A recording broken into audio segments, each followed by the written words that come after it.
अहम खबर आपको देंगे। बलूचिस्तान के जिला कच्ची के इलाके ढाडर में दहशत गर्दों का हमला नाकाम बना दिया गया है। जवाबी कार्रवाई में फितनल हिंदुस्तान के मुतादिद दहशत गर्द हलाक हुए। कार्रवाई के दौरान एक पुलिस एहलकार भी शहीद हो गया है।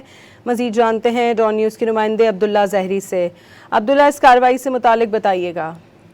जी बिल्कुल, ये जिले कच्ची का इलाका है ढाडर, जहाँ दहशतगर्दों की जानिब से सिक्योरिटी फोर्सेस पर हमला किया गया। मावन खुसूसी बराए महकमा दाखिला बाबर यूसुफुद्दीन इस बात की तस्दीक की और उन्होंने कहा कि सिक्योरिटी फोर्सेस ने बर वक्त कार्रवाई की और इस हमले को नाकाम बना दिया, जिसके नतीजे में एक एहलकार शहीद हुआ, जबकि सिक्योरिटी फोर्सेस की कार्रवाई में 5 से ज्यादा दहशतगर्द मारे गए, जिनमें से एक दहशतगर्द की लाश जाए वकुआ पे पड़ी है। ताहम रात की तारीकी का फायदा उठाते हुए दीगर दहशतगर्दों की लाशों को उनके अपने ही दोस्त उठाकर लेके इस मौके पर सिक्योरिटी फोर्सेस की भारी नफरी जाए वकुआ पे मौजूद है, जबकि जो दहशतगर्द फरार होने में कामयाब हुए उनका ताकुब भी किया जा रहा है। जी ठीक है अब्दुल्ला, बादीनी रोड पर कार की ट्रॉलर की टक्कर से एक शख्स जान बहक हुआ है, इसकी क्या डिटेल्स हैं आपके पास?